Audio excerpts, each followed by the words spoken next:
Velvet, Incredible, and Rabbits. Rabbits. It's whatever you want it to be.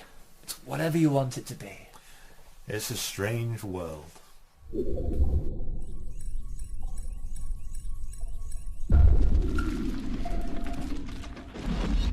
Welcome to our dystopian podcast.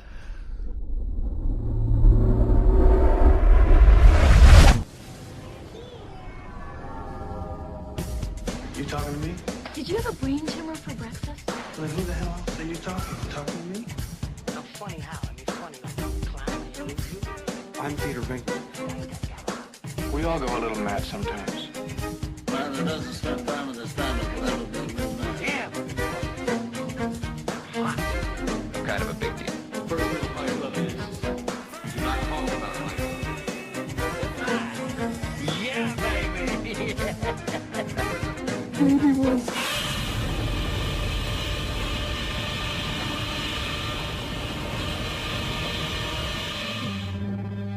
You want answers? I think I'm entitled. You want answers? I want the truth! You can't handle the truth! And the clock is running. This is Andy. Hello, and that's Stephen. And there are vines growing on everything. Moss grows on a rolling podcast. Yeah, we'll take a picture. We'll show you. But I've kind of jazzed up. We've changed the whole setup, really. I mean, this is completely new, right? Yeah, you've got a mixer and everything now, and we've got... We've got to stay on the mics. Yeah, it's very impressive. I sound like an evening DJ. Yeah, let's put on some smooth jazz. Miles Davis, followed with a little bit of Charlie Parker. Yeah. In Blue. Oh yeah, that's great. That's great.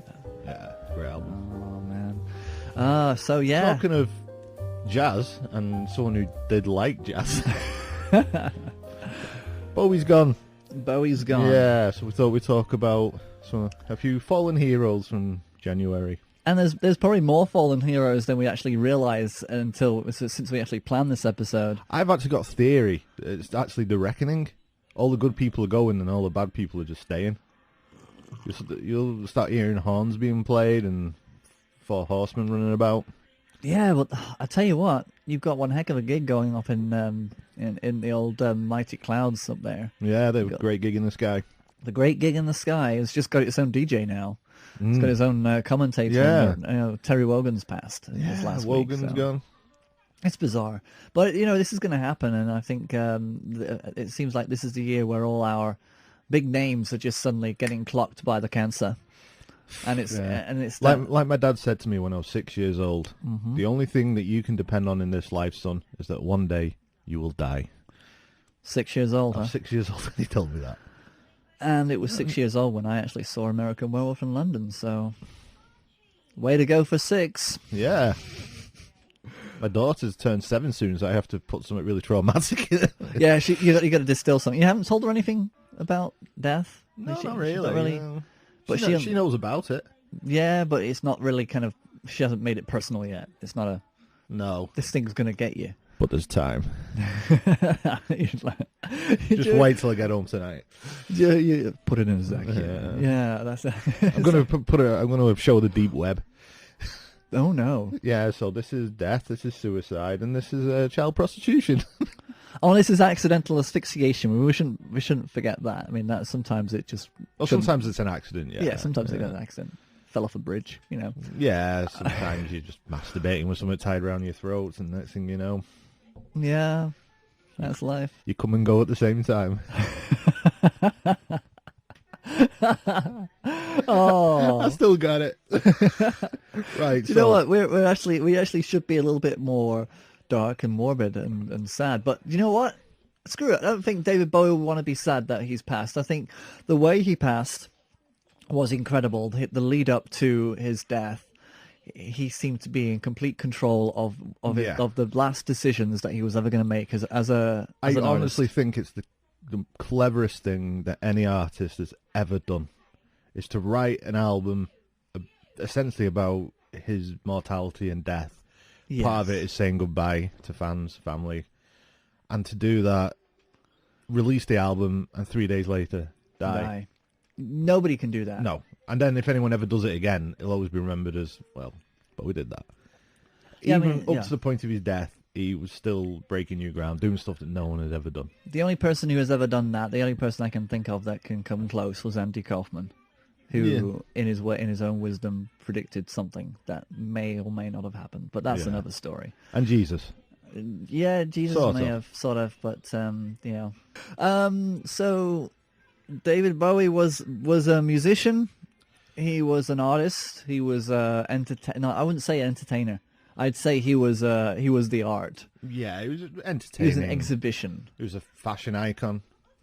Yes, actor. he was an icon for sexual orientation and the pushing forward of open rights. Yeah, I suppose a beacon for people who didn't feel they fit in anywhere. Exactly. You think, yeah. You know what? That's okay. It's okay to be different because look, Bowie. It was always on his terms. Yeah, that's true. He never stayed the same. He always changed. Like he broke new ground with Ziggy. His character Ziggy, but I remember if you can watch it, it's the very last gig of the Ziggy Stardust. He released a DVD of it, and at the very end he said, Not only is it the last show of the tour, but it's the last show that we'll ever do. Thank you. And this is going to be the last time you'll ever see Ziggy Stardust. And then the band's like, that's the first time the band knew about it. They're like, what? I'm fired, what? And then he come out, it would be something completely different. And it became normal thing. It was not like Madonna who kind of does it and I said, oh, Madonna's changed her image again. David Bowie changed his image and it was like, oh, this is reinvention. It was straight away we kind of like clocked in. This is David Bowie. He's doing something different, but it's him. But again, Madonna always reinventing herself. She's just doing what Bowie did. Yeah, but she's cited Bowie as being her biggest idol anyway. Exactly. She did that. She murdered Rebel when he died. She did it live and it was awful. Yeah. Yeah. But at least, she's still paying homage. She tried. To the guy. Yeah, exactly. Every love is different. I just really feel that he had such an affinity with his fans, more than just fans. They were a part of their lives. Absolutely. Like I'd say Bowie's been one of my heroes since I was about 10 years old. It hit me hard because he released Black Star. It was on the Friday it got released. I think it got leaked and then he just sort of released it quickly, or maybe they released it quickly because he knew he was about to die. Yeah. And I remember I listened to it and it's really like, especially the title song Black Star. It's like really dark. I play it at work and everyone's a bit scared of the song, apart from people who are actually into good music. Yeah. But got a good sound system at work, I'm sure, so it would have sounded great. And I just loved it. I thought, this is really dark. He's gone back to his dark, creepy stuff again. This is brilliant. I love this. And some of the lyrics didn't quite make sense. I was like, oh, it's Bowie, his lyrics can be very layered and interpreted. Yeah, and then he died. And then you're like, oh, right, that's what it was about. It all made sense. Yeah. It was same with Lazarus. Well, Lazarus, pretty much. Wow. Yeah. I watched that video and I just felt like it was just completely. It's like being at an open casket. Yeah. And he was just completely bearing his ill soul. Yeah. Before dying, and that must have been shot pretty recent. Yeah, apparently when they were shooting it, he had to keep going away for breaks and stuff. He never complained. Apparently, he was always very like, I just need a bit of a rest. I'm just not very well. Yeah. No one quite knew what was wrong with him. God, I mean, it's just that. But that in the Lazarus video where he just goes into the cupboard at the end and closes the door. Oh, wow. It felt So I mean, it felt like it. Yeah, it just felt like the death of the body. And the voice and the soul was just kind of still lingering there. It was a beautiful, beautiful video, beautifully shot. Whoever shot that video, wow. Yeah. That must have been heavyweight. Have you seen the video to Black Star? Not yet. That's really It intense. Starts with a spaceman dead. Right. It's clearly him. You can, because I watched it months ago because it was released, but it's about 10 minutes long and it's really dark. But it's brilliant. It's so great. And but young and old, he affected young and old. I mean, even the youngsters these days, they were gutted about this. They knew who he was. I'm like, wow, Tom at work, it's about time. He's 20, and the whole day, it was like both me and him were just. Yeah. Bowie was on all day, and we were just gutted, couldn't get over it. Radio 1 were in shock. Was it the... Radio 2, yeah. Oh, sorry, Radio 2. Radio 2 just turned into Bowie Day all day. Yeah, because there was some video that they shot up onto because they have the webcams in their studio, which we should do, but... no one would watch it. No one would watch it. It'll be like... Ooh. But the looks on their faces when they just got the news and they had to give it confirmed, and they were looking at each other saying that this is real. Yeah, like Jeremy Vine released a documentary about him, like a day later or something. Because I know Jeremy Vine, everyone's a big Bowie fan, but Jeremy Vine's a huge Bowie fan. Well, everything would stop. You don't eat, you do it. Yeah, well, you just make precisely. It. Yeah. If it means that much to you, and obviously it did. I mean, just looking at his face, I mean, it's like Robin Williams. You just can't believe that he's gone. Well, there was a thing with Bowie. He was like an alien, and he was immortal. Yeah, he was never going to go. He was always going to be around, and for him to just be suddenly taken away, and the way it happened. Yeah. Like Duncan Jones, his son, just tweeting saying it's true. It's sad news. We just want to be left alone for a bit. Yeah. I'll be gone quiet for a bit, whatever it was he actually said. So, but it seemed so planned as well. Everything seemed to be so neat and controlled. In his control, like you said, his art, everything that he did for his music, for his film, was on his terms. Yeah. But even his death. Even his death, even though it was cancer, he looked at cancer and says, "Well, you might have me in the grips of the illness, but I'm choosing what I do with it. Yeah. I'm not going to let you ruin my last moments. I'm gonna go out flying," and he really has. Yeah. I don't think there's any other artist really on the planet that's had so much of an input, an influence on popular culture as Bowie had.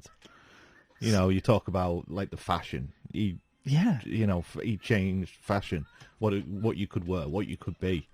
Boy George would not be Boy George if he was not. Boy George openly says that. Yeah, and that's where he got it. Yeah, okay. And the influences are incredible. Yeah. I mean, and his music, apart from in the 80s, there's a few bits in the 80s which he admitted it was just so easy for him to write hit music, because it was so easy to write a hit song. Yeah, but that he dished out a few cheesy albums, but all these stuff, late 60s, all the way through the 70s, like Lodger and Heroes.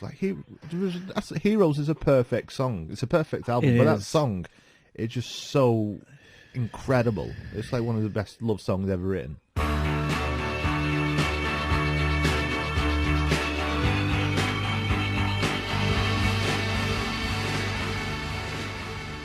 And that level of creativity and intelligence just never went. I think it goes with the era as well. In the 60s, everybody was pretty much serious about their music. Elton John, all of his contemporaries. Yeah, but if you think through the 70s, we had the big disco. There was like a progressive rock scene, a disco scene. He did his own thing. Yeah, and the thing about disco, everybody wanted to bury it, and that's why punk came out. Yeah, punk came out because they wanted to get rid of the disco trash that was obviously going into that kind of Eurovision direction. They wanted to just bury it so they can keep music alive, pure. Yeah.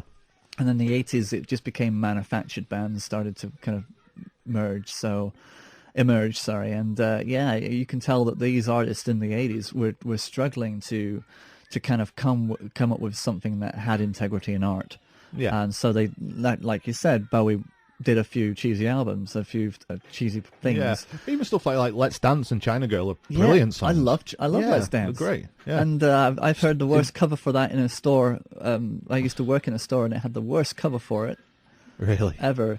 Talk about bad covers. Bowie did a version of God Only Knows. Oh, really? Yeah, it's awful. Yeah, but you see, not every song's for everybody. No. That's especially what he tried to do with it. yeah, I can understand. But then he come out of that. Then he did like an album called Outside, which is so dark and really.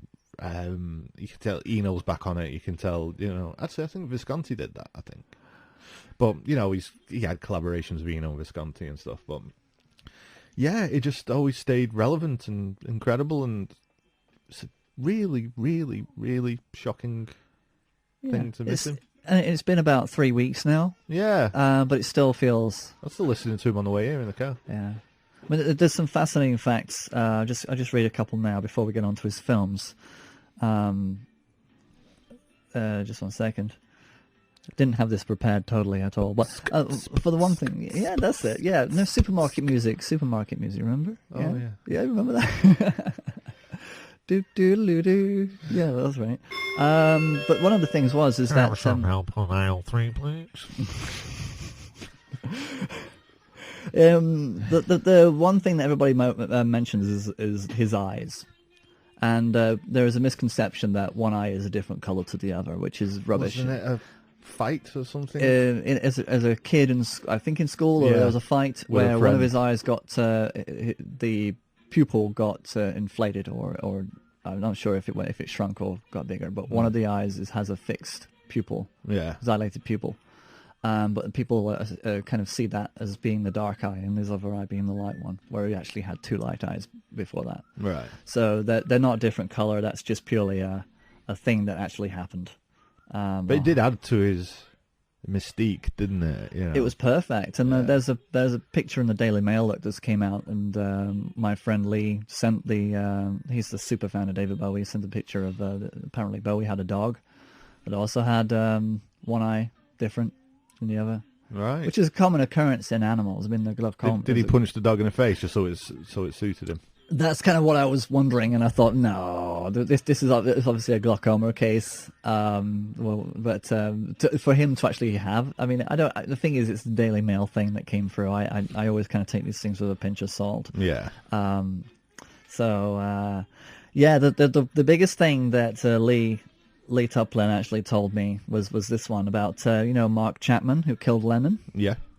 Well, allegedly. Now I'm not too sure how we got this information, but the police investigated his apartment, Mark Chapman, after he killed Lennon, and all over the walls were pictures of both John Lennon and David Bowie. Yeah. The previous week to the shooting of John Lennon, Mark Chapman had been watching Bowie playing The Elephant Man at Broadway. Yeah, I've heard about that. Yeah. And apparently he'd written down in the journal that in order to decide who he was going to kill, he tossed a coin, and it was either heads John Lennon, B, or no, B. Option B is never an option when you're tossing a coin. It's like heads John Lennon, tails David Bowie.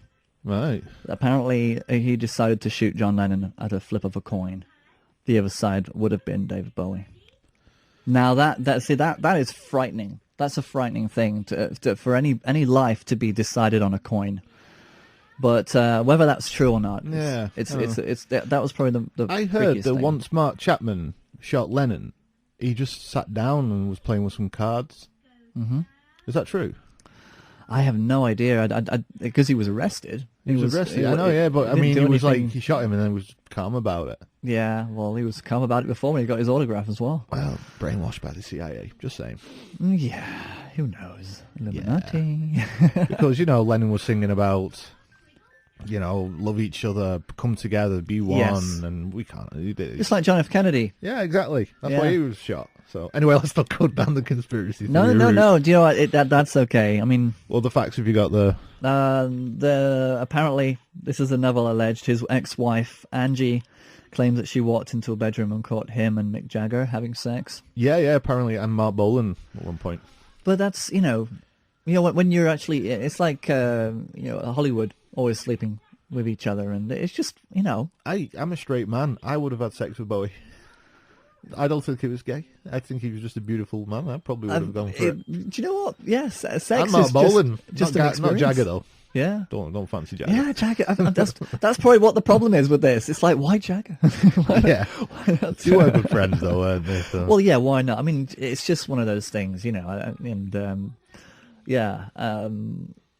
I can't think of anything else. His ashes have been scattered secretly in Bali. That was he's had no funeral.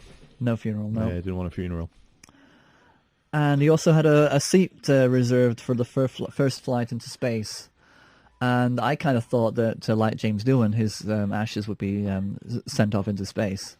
Yeah. And But scattered in Bali. Scattered in Bali. Well, that's obviously his a place that meant more to him. I think it means more to us as a fan that it would have been space. But for him, it was Bali, and that's perfect. That's perfect for him. Yeah, well, yeah. I can't argue. I literally have no say in the matter. Exactly. Oh, I want to write a letter to Bowie's estate. Yeah, It should have been sent to space, not barley. What are you thinking? Get that Henry vacuum cleaner. Yeah. Suck it all back up and put it into where it should be. Yeah, what an amazing legacy. Yeah, we'll talk about what films, because obviously he was an actor. He was. And he was a decent. He was a decent actor. Yeah. And everybody's always so annoying by that. Yeah, He's it's good like, at everything. Come on, he can do everything. Why not? I mean, The Man Who Fell to Earth, Nicholas Roeg film. Are you the first? The first what? Visitor? I've always been visited. Nothing you have seen or heard about David Bowie will prepare you for the impact of his first dramatic performance in The Man Who Fell to Earth. This is another dimension of David Bowie, one of the few true originals of our time. You're really a freak. I don't mean that unkindly. I like freaks. Is this a weapon? A weapon? It's too small for interplanetary travel. Assume that it's a weapon. If I stay here, I shall die. So there was just Bowie, and every time he's on the screen, nothing else mattered. Yeah, it's a perfect role for him, really. The alien, yeah, who came down. Loving the alien. Yeah, and the multiple TVs that he was watching, and the reactions, his reactions to all of that was perfect. Yeah, loved that film. And of course, Rip Torn notching it up with all those women. Yeah, where's that? It's so you recently watched Man Who Fell to Earth. I've not seen it for a while, to be honest with you. No, I wanted to watch it after he'd gone, but I've not had a chance. It's on Prime at the moment on Amazon, so it's definitely available to watch.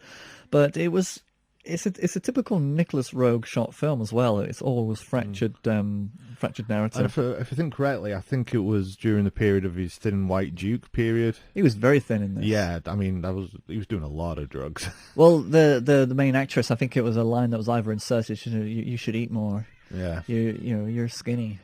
Yeah. You should really eat more and stop drinking water. Yeah, well, he was never really a drinker. No, but he did a lot of drugs. And I think there was a part where he'd just do coke for days and not sleep, and then he'd sleep for like 3 days straight and things like that. Yeah, but you can tell he was a wire frame in that film, definitely. And then, of course, after Man Who Fell to Earth, Labyrinth. Everybody cites Labyrinth. Everybody knows Labyrinth. If you don't know Labyrinth, I think Labyrinth was probably my first time of seeing Bowie as a child. Yeah, they put Labyrinth on. I'm like, what? They put him on the map. That man look like a girl, Mum? You know what I mean? And, he was fascinating in that movie. Yeah. It was just, you just kind of like, what is he gonna do? Yeah. Who is this creature? And it wasn't, and that's why he was chosen to do it. Sarah, beware. I have been generous up until now, but I can be cruel. Generous? What have you done that's generous? Everything. Everything that you wanted, I have done. You asked that the child be taken. I took him. You cowered before me. I was frightening. I have reordered time. I have turned the world upside down. And I have done it all for you. I am exhausted from living up to your expectations. Isn't that generous? I don't think anybody else. I mean, imagine being made by anybody else and having Bowie not in it. Yeah, would have been weird. It would have. Yeah, absolutely. I just can't imagine. I can't even think. Arnold Schwarzenegger. Hey, you dance magic. Hey, if you want a baby, you better come to me. Yeah. Not Sarah. Sarah, you want a baby. I did it all for you, Sarah. I'm a friend of Sarah. I was told that she was here. Yeah, I go to take a brother. But anyway. Oh, man. But yeah, and he wrote all the music to it, obviously. Yeah. And the music's just so great.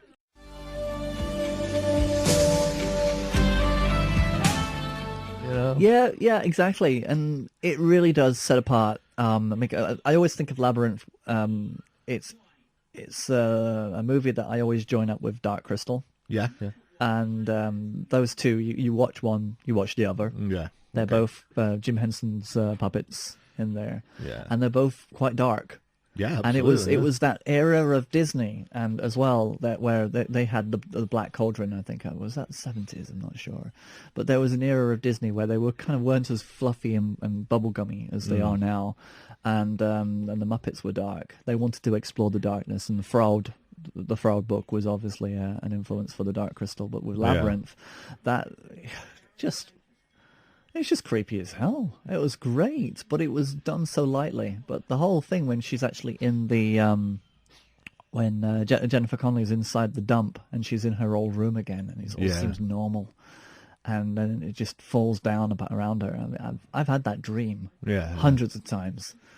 And it's a good little where you don't think, just take all this stuff, use this stuff. Don't think, just have this stuff. Yeah. Very, very subliminal. It's all about it's basically about what society says. Don't worry about everything. Just don't worry about it. Just buy stuff. You just need the stuff. You don't need to worry about things. Well, back down the rabbit hole. Right down there, we love it. It's where we would belong. So, definitely. But it's like how funny it is as well. The Bog of Eternal Stench. So Ludo is hilarious. But so bad for a person who I can't stand. Oh, there's a bit of pop there. Sorry about that. As a person who doesn't like fart jokes, right, I didn't care that the Bog of Eternal Stench was literally just a stream of fart jokes. It was. That was just never ending. I like a fart joke, I'll be honest with you. Me and River watched it the other day, and when they run over the steps, we both had a good old laugh. It's perfect for that. That's it. But anywhere else, direct fart jokes, people farting, is just... Yeah, it doesn't work. I like it when rocks fart and bogs. That's it. That's it. You like? Yeah, I like inanimates. You like rocks that give off methane. It's a very niche market for you, Steve. I think we just have a soundbite. I like rocks. They make me happy. Yeah, make a meme out of it. So, what other films? Obviously, he was in Twin Peaks Fire Walk with Me. Yeah, that was one of his little cameo. You can tell he was suited for that. That arena. I'm surprised he wasn't actually in the series itself. Yeah, and it's either the beginning or the end of Lost Highway. It's a Bowie song. A great Bowie song. I think it's the beginning. Yeah. When you just see the road, don't you, going through, and you love that. It is now. I love that song. Oh right, yeah, that one.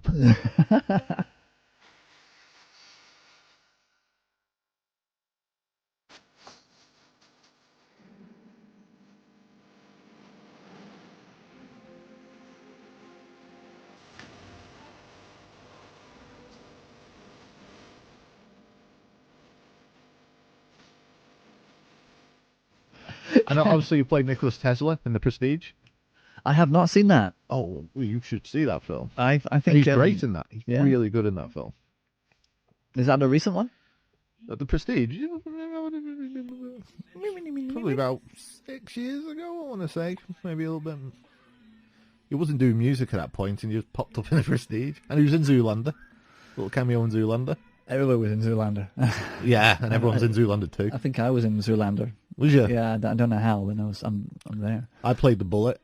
Oh yeah. Yeah, that was going towards I played the napkin. The President of Malaysia's face. Yeah, brilliant, mate. But I mean, he put himself in the right place. I got into method acting for that part. I used to climb in trees and just throw myself at birds. It's not funny. Cut it out.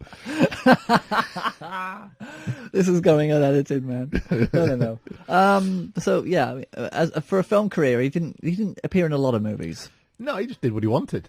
I was like, I want to do that. I want to do this. That's his sort of mantra, isn't it? But did he do anything else outside of music, outside of influencing fashion, but directly music and film? Was there anything else that he... Well, obviously you mentioned he played the Elephant Man on stage. Oh yeah, did Broadway, yes. So he did that. He, towards the end of his life, he was rushing to finish Lazarus. That is a a stage show that he's put on. Yeah, and apparently, well, they're hoping to have that over here as well. But, the tickets went crazy for that when he died. I think they should, because if they don't bring it over to Britain, then I think they're doing a huge disservice to the British public to missing out on that. But he obviously, when he was really ill, he was recording, he was trying to film that, and then he was going right over to the other side of New York to make sure he finished the play, all while battling cancer. Fucking great. Tremendous. Guy. Tremendous. Did his son direct any of his stuff? Did he direct him at all? Did he actually? I don't think so. Because I kind of wondered, because he has a very separate career.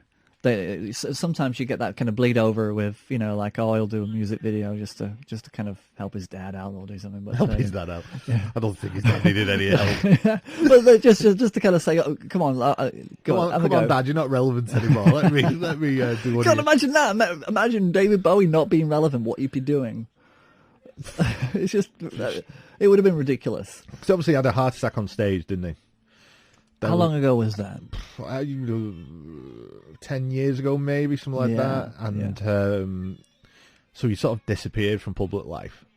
He did the odd, like, showing up here and there, but he didn't really do anything. And then out the blue, he came out with the next day this album that was like, what the hell? Bowie's back.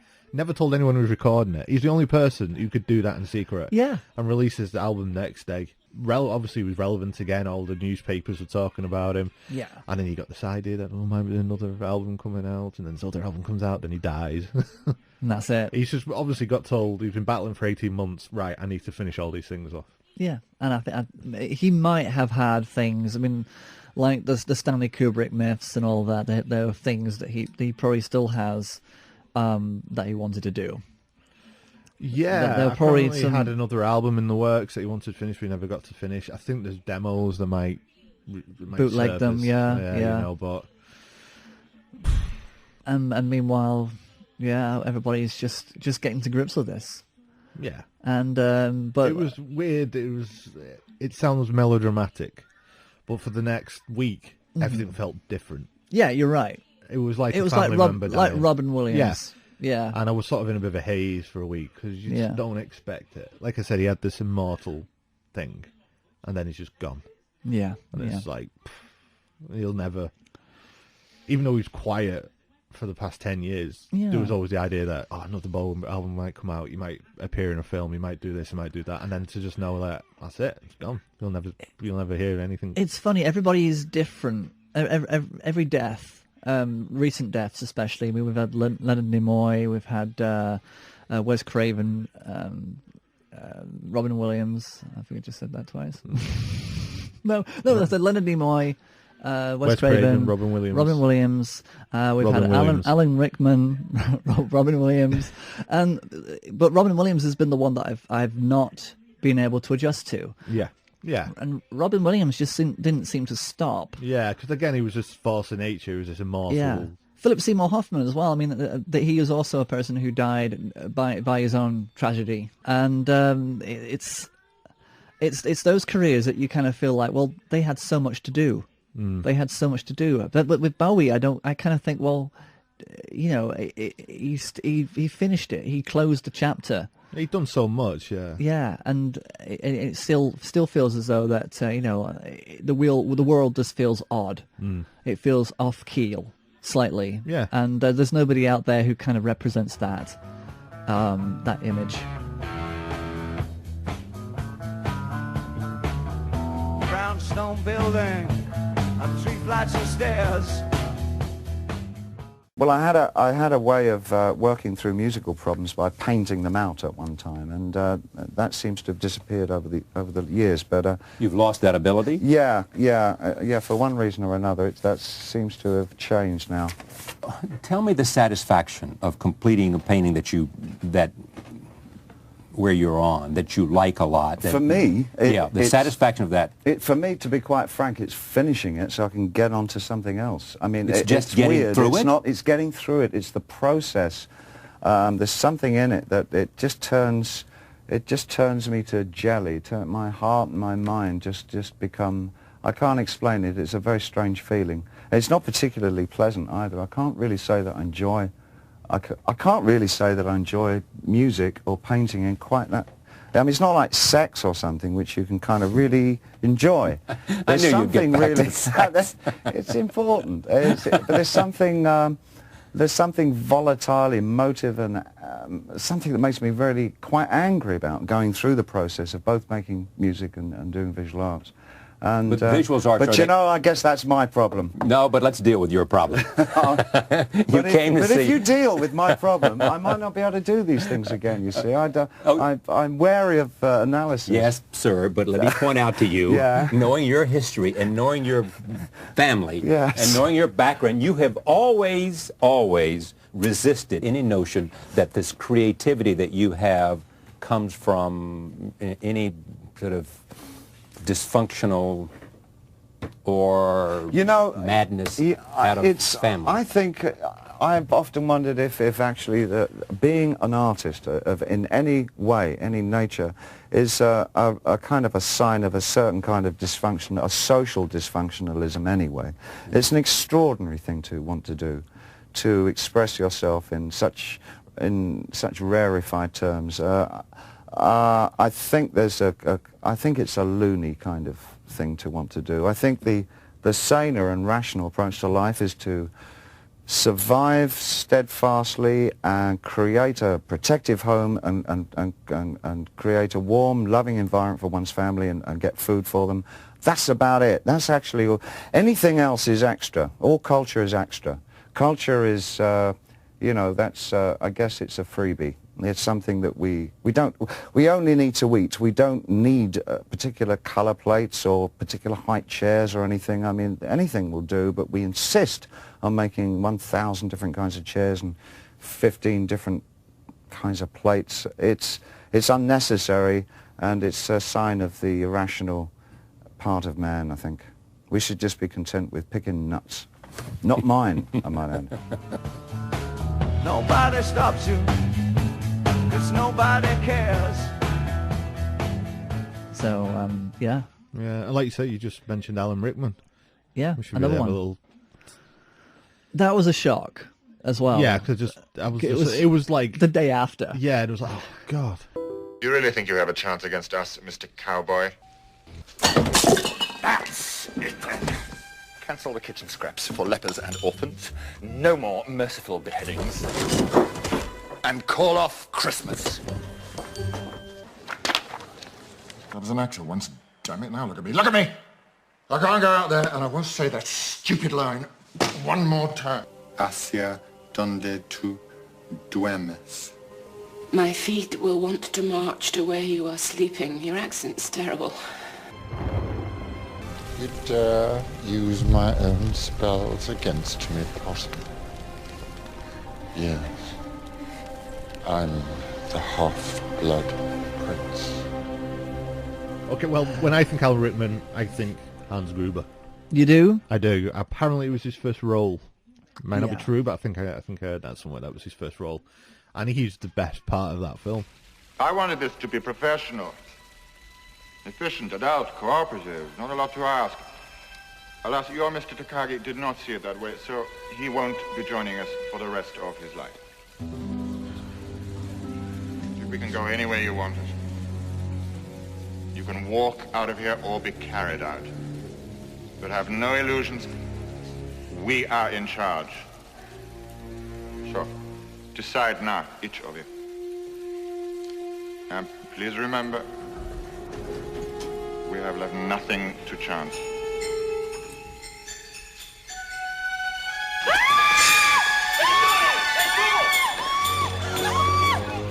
Get them back.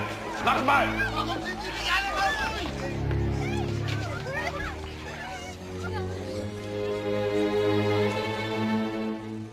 Now I have a machine gun. Ho, ho, ho.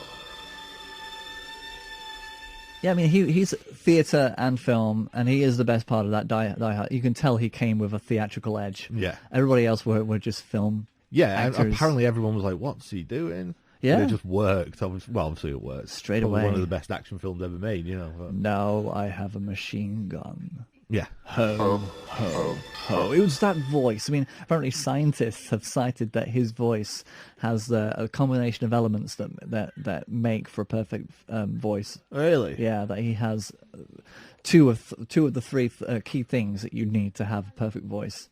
I don't know who that person is who has the third. And but yeah, he was unique with his voice. Like with Bowie, Bowie was unique with his vision. With the vision of who he was. Alan Rickman, it was about the sound of his voice and the delivery of his deadpan. He seemed like a very serious.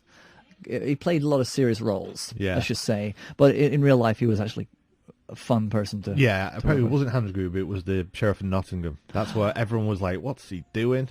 Oh, you mean he just went with it? The Yeah. Prince of Thieves thing. Prince of Thieves, yeah. Sheriff of Nottingham. Yeah. That was. Yeah, that was actually a really interesting film, though. He made that as well. Of course he did. He nailed it. It was the best part of that. Best part of that too. Alan, from Die Hard to January Man, Quickly Down Under, The Benefactors, and now Robin Hood, in which you are the notorious Sheriff of Nottingham, one wants to look at you and say to the actor, why are you so good at being so bad? I don't know. Thank you for saying I am. I'm gonna cut your heart out with a spoon! Why a spoon, cousin? Why not an axe? Because it's dull, you twit. It'll hurt more. He was a frightening son of a bitch in that movie, and he was in Die Hard. To be fair, I mean, it was It's not. You don't come across. I mean, like in Harry Potter, you know, he played serious really, really thickly. Yeah, he did. Yeah, thick seriousness and danger, and but still, you know, that feeling that you have when there's an actor in a film and you feel safe. Yeah, definitely. You feel get that with safe, Rickman. even though he's supposed to be playing the antithesis of that emotion. Like when he was at Love Actually, I don't really like that film, but that part was the best part of it. He was the best part of that film. Yeah, you're right, absolutely right, because it wasn't as fluffy as the other storylines. It was about him flirting and having starting an affair with another woman. Yeah, but he never did have the affair. Though, Never did, but Yeah. he and Emma Thompson were incredible in that movie. Yeah. Tell me, if you were in my position, what would you do? What position is that? Imagine your husband bought a gold necklace and come Christmas gave it to somebody else. Carol. I mean, would you wait around to find out if it... No, Happy Christmas. Would you wait around to find out if it's just a necklace or if it's sex and a necklace or if, worst of all, it's a necklace and love? Would you stay, knowing life would always be a little bit worse? Or would you cut and run? God.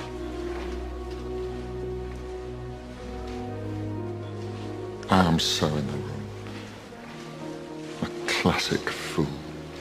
Yes, but you've also made a fool out of me. You've made the life I lead foolish too. And like I say, that film should have been like 5 different movies and just focus on each story. And I would have really paid attention to that one. Yeah. It would have been a good story as a single film. Yeah. Yeah. If it'd been a Michael Bay film, he would have had the affair. He would have had the affair. Yeah, it would have been full blown. There would have been sex. twerking. Yeah, lots of twerking at work. Yeah, he wouldn't have cast Alan Rickman. It would have been Will Smith, who has the affair. I can't with believe Emma Thompson. I can't believe you introduced the Bayhem reference. I had to get there. Yes. But what else has Alan Rickman done? Well, he was in The January Man, which was, of course, with Mary Elizabeth Mastrantonio. Have you seen The January Man? No, I've not seen that. It's a tremendous film. It's a film with Kevin Kline. Not to be confused with The Underwear, but Kevin Kline. With another actor I feel safe with, to be honest. Yeah. I tell you what, these two in this movie were hilarious. Yeah. They worked well, and it's a film about they're stalking a serial killer in New York, and they have sounds hilarious. It's hilarious. They're all kind of like they're not really official. They just like the idea of looking for a serial killer in New York, as far as I remember. We should review it. We should definitely review it. Okay. But Alan Rickman plays a painter who, if I remember rightly, he likes to paint nudes. Okay. In a very perverse way. I'm gonna watch it now. Yeah. Yeah. Of course, Truly, Madly, Deeply. Now, this is one of my favourite roles for him. Right. Apart from the fact that he actually does look like Kevin Kline in this picture. But this film was absolutely astonishing. It was a film about he was the husband who died. Right. And she was a widower left in the house where she was supposed to be spending the rest of her life with him. And he comes back as a ghost. And he's trying to encourage her to let go of him and to move on with her life. And it's a really, really good drama. I really love you. I really truly love you. I really truly madly love you. I really truly madly deeply love you. I really truly madly deeply passionately love you. I really truly madly deeply passionately remarkably love you. I really truly madly deeply passionately remarkably deliciously love you. I really truly madly passionately remarkably deliciously juicily love you. Deeply. Deeply! You passed on deeply, which was your word, which means that you couldn't have meant it. So you're a fraud, actually. You're probably a figment of my imagination. Juicily. Your forfeit. You play, I dance.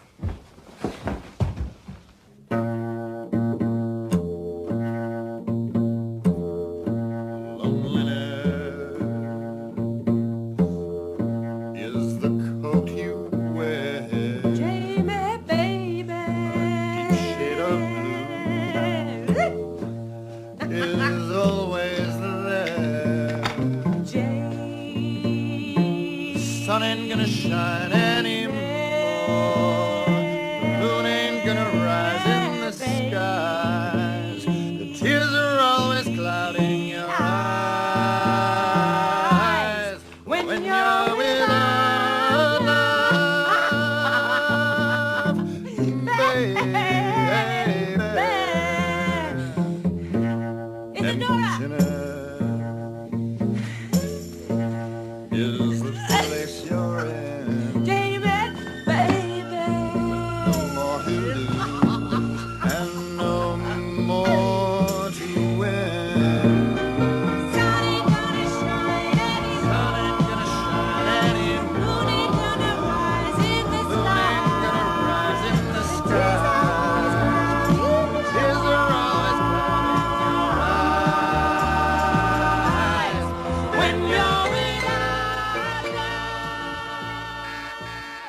They're just telling each other that they just love each other so much that they just can't let go, and this is their moment. And it's a very strong film, and you know, it's got a big heart. Definitely a winner in my book, worth watching. And yeah, Alan Rickman. These two just stole the whole. Both roles were brilliant in it. Right. And he's got ghost friends who he brings around, and they're drinking late at night. You know, ghost drinking. I don't know how that works, but. You've got to let your hair down, haven't you? Even in the afterlife. True. Yeah. True. Okay, so with Alan Rickman, you know, it was a shock. Again, cancer. Didn't know he was ill. No, didn't know he was ill. Reported that he's. And it does seem as though that every so often cancer just keeps on coming back. I mean, Terry Wogan was taken from us as well. The Welsh voice of Eurovision and multiple things before that. He was the Johnny Carson of our era. No one knew. Nobody knew. It just happened. That cancer's a tenacious little bugger, isn't it? It really has been the bane of January. Yeah. It's and it seems to be the thing. Every time we hear somebody has passed away, we don't even have to look at the cause of death. It's just gonna be that. It's weird when like you hear someone's died and then it's of something different. You're like, oh, a bit relieved there. Yeah, well. So yeah, there we go. It's we're starting back on episode 47. Yeah, with a very tribute with a to spring in our step, talking about death. But well, if we end on a slightly happier note and just talk about the Oscar nominations. Let's do it. Let's go it. Are you ready?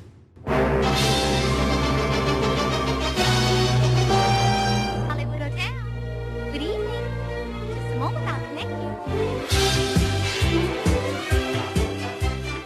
So if you remember last year, we did the Oscars.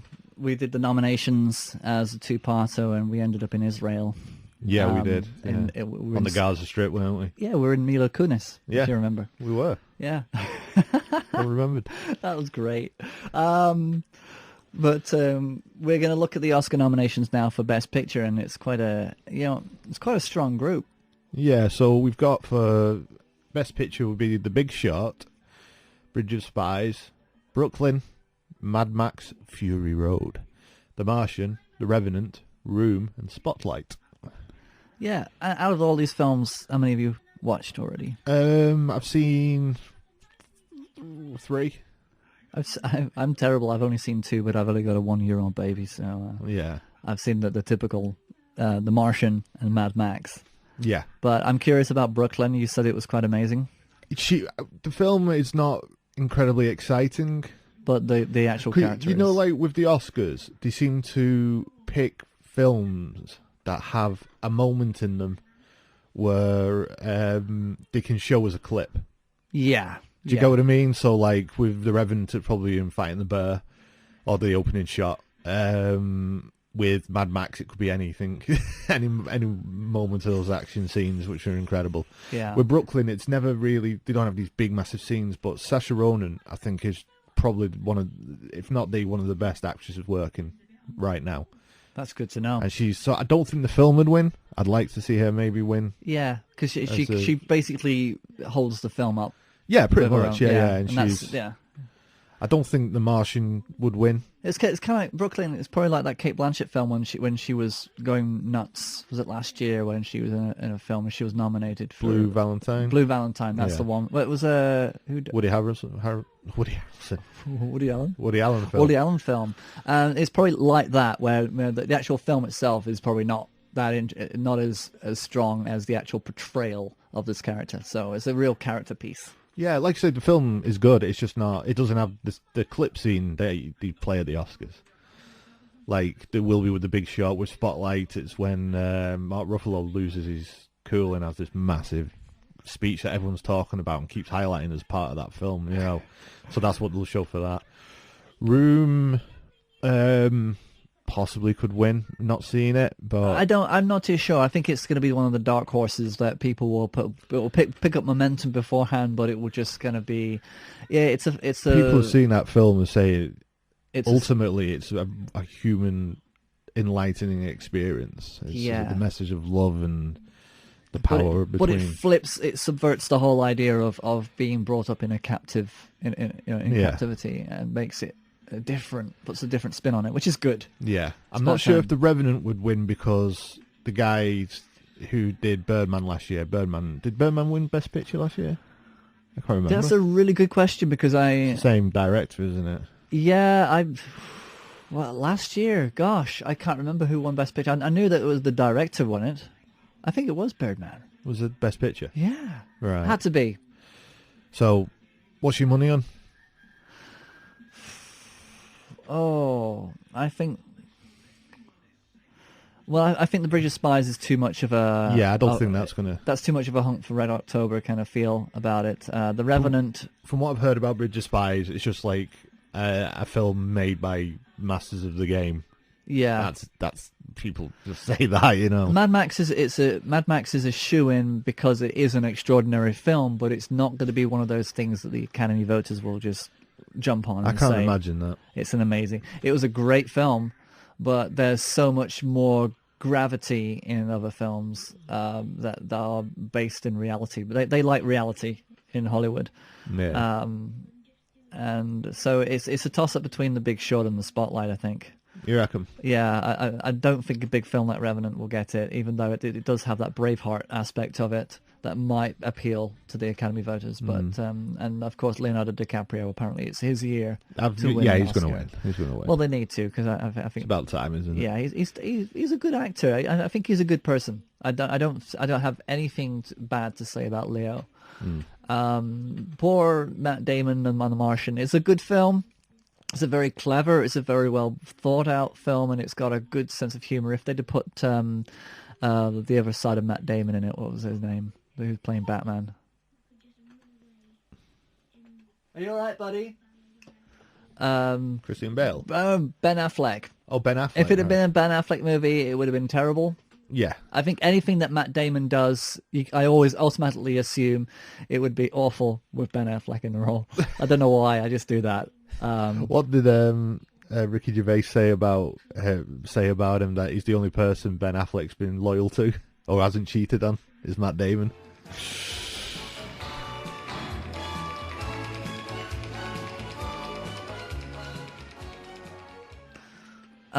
Actor in a leading role, I think it's going to go to Leo. Yeah, I think Leo, I mean, even though Bryan Cranston, I haven't seen Trumbo, I want to see Trumbo, yeah. I don't think Eddie Redmayne will win it 2 years in a row. No, I think it's going to be Leo. That's the foregone conclusion. And I think we're definitely looking at Miss Roman. Leading role. We've got Carol, Kate Blanchett and Carol. She's really good in that. Brie Larson in Room. I don't think Jennifer Lawrence is going to win it this time, is she? No, she's going to fall over, though. I'm looking forward to that. Yeah. I'd like Saoirse Ronan to win for Brooklyn because I think she's incredible. Yeah, I think so. Even though, I haven't seen the film, but there's just too much being said about her role, and it feels like a foregone conclusion. It seems very clear-cut this year. I think last year it was a little bit more obscure. Supporting roles. Well, Tom Hardy has the distinction of being in 2 movies, but wasn't nominated for being Max, which is not a surprise. But for Tom Hardy in The Revenant, I've heard that he is a chameleon. Yeah, he's literally choose the scenery. I think really does. Yeah, but I think he does it in a good way. But Sylvester Stallone's there, but he won the Golden Globe, didn't he? Yeah.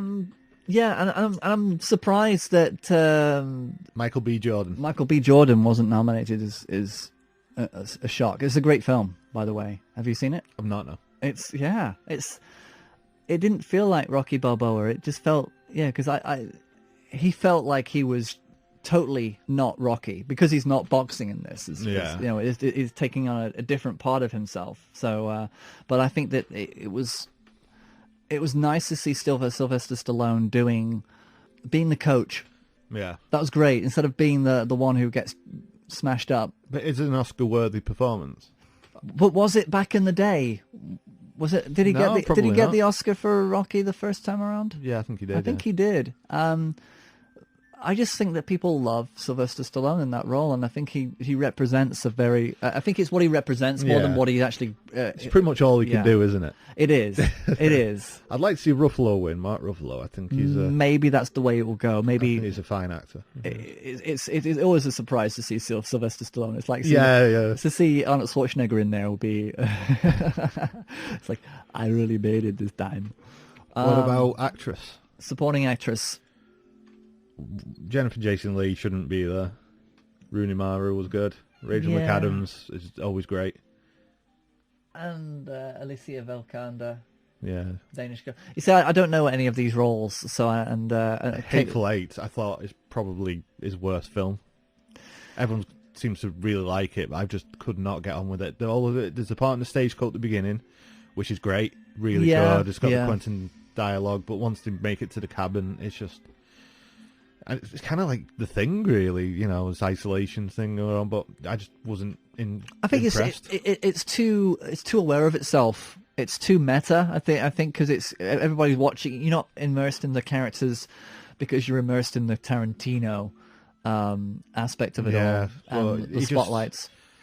It doesn't feel like they don't always feel like the real films that you can immerse yourself into in a Tarantino film as much as they used to be. Maybe not, but I think it's for me the worst film he's done. Yeah, well, 4 Rooms. I don't mind that. I thought it was all right. His little part in it. Yeah, it's just and he only did like a quarter of that film, so you can only blame him for a quarter. True, yeah, but yeah, it's me. Just couldn't get on with that film at all. Next, animated feature film, right? Okay. Although all of them are great. That's something that we talk about, that we know about. Inside Out. Yeah. Anomalisa apparently is incredible. I've not had a chance to watch that yet, but Inside Out is brilliant. It is so good. I'm annoyed it isn't nominated in the Best Picture category. Yeah, it's quite strange that because I can never understand the difference, because best animated feature and best feature, wouldn't it be the same if it's the best animated feature then and it won best picture? Wouldn't it still be best animated? Yeah, exactly. Because then why wouldn't it? I don't know why they need to do that. And there need to be an Oscar for best voiceover artist. They do, yeah. They don't have that yet. They're very out of the loop when it comes to that kind of work, which is quite strange, because I think there are some notable ever since Aladdin, really, that they could have introduced something in there, at least an honorary voiceover award. Doesn't have to have nominations. It can just have, this person did some really incredible work with us. Absolutely. And same. It's a talent all of its own, isn't it? And the same with games as well now. I think the games are so cinematic. I think The Last of Us, especially, should have been given awards. I think games do have their own awards here and there and everywhere, but nothing is big to be recognised as the Academy. Nowadays they are cinematic feasts that you can really enjoy. I mean, I can just watch them on YouTube and not have to play these games anymore, because they are that good. So yeah, it was Mark Kermode who also had in his best in his top 5. I think it's his favourite film of the year. Some of these films, the majority of them were animated for him. He's really into the animation. So there we go. I don't know if we're going to go into cinematography. I'm sure I think Mad Max. Yeah, it should win that. That should win that, because there's so much beauty in that. Costumes.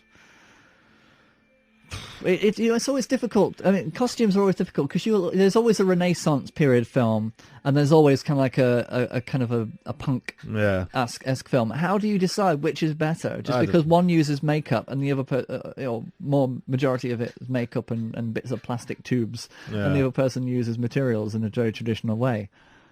It's like Who do you reckon directing? Let's go straight to directing. It might go to The Revenant.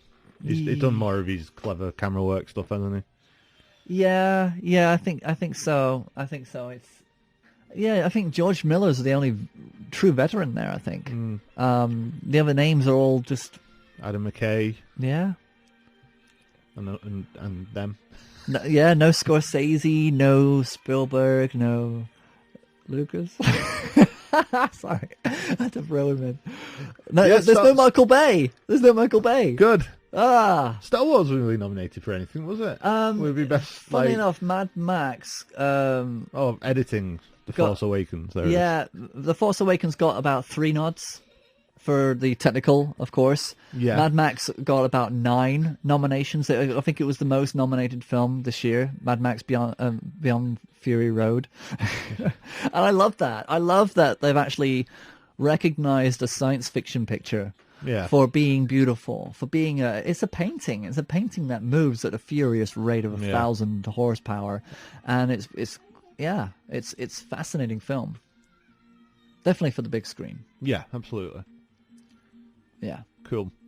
So there were the Oscars, and we're not going to be doing any sit-ins with watching the Oscars this year. I think we're just going to watch them on our own turf. We might come back and do a what did you think? We'll probably talk about it, because of course there's... When are the Oscars?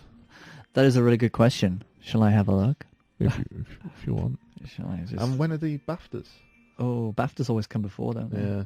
Oscars are February 28th. Right, so we've got a few weeks yet. Yeah, I reckon we can squeeze in the other 2 podcasts that we're hoping to squeeze in. Yeah. Nervously, nervously, we're going to try. Oh God, yeah. And it's Green Inferno, Sex and the City 2. Green Inferno, Sex and the City 2, and we're also gonna we'll talk about The Force Awakens, and maybe do a comparison with Spice World. Okay. We like our comparisons, but we random comparisons. But we do need to get Spice World out of the way, because I don't want that to follow us into this season. All right then. Okay then. But can you watch Spice World for me, Andy? Can you do it? I will. Yes. It's on YouTube.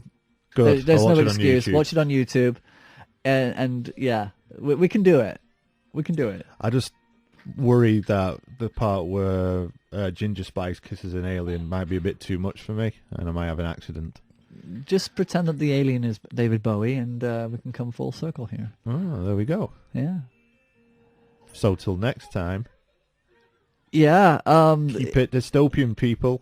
Yeah. Cool. See you later, guys. Bye. Bye. I find that I'm a person who can take on the guises of different people that I meet. I can switch accents in seconds of meeting somebody, and I can adopt their accent. I've always found that I collect. I'm a collector. And I've always just seemed to collect personalities, ideas. I have a hodgepodge philosophy, which really is very minimal. Very Do you believe in little God, is for instance? What? Do you believe in God? I believe in an energy form, but I'm not. I wouldn't I wouldn't like to put a name to it. Do you indulge in any form of worship? Life. I love life.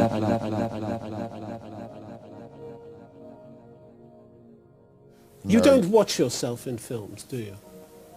Not if I can help it. No, it doesn't thrill me. And you don't talk much about the theory of acting, but there was one point where you were asked about it, and you said the camera likes you if it can see you thinking and, most importantly, listening, which is perhaps a strange thing for an actor to say, because most people would think you were judged on what you said rather than... Yes, but you only speak as a human being in life, and therefore if you're trying to reproduce life on stage, and whenever I've talked to students, or indeed worked with young actors when I was directing The Winter Guest as a movie particularly, I have an absolute mantra, which is that you only speak because you wish to respond to something you've heard. So the notion of an actor going away and looking at a speech they have in their bedroom alone at night is a complete nonsense to me. What you have to say is completely incidental. All one wants to see from an actor, to me, is the intensity and accuracy of their listening, and then what you have to say will become automatic, and then it will be free and alive, and then you can work on it and shape it and talk about it, but the basic kind of engine to it is how accurate is your listening, and how alive are you to your fellow actors, and how accurate is your response, and how bold.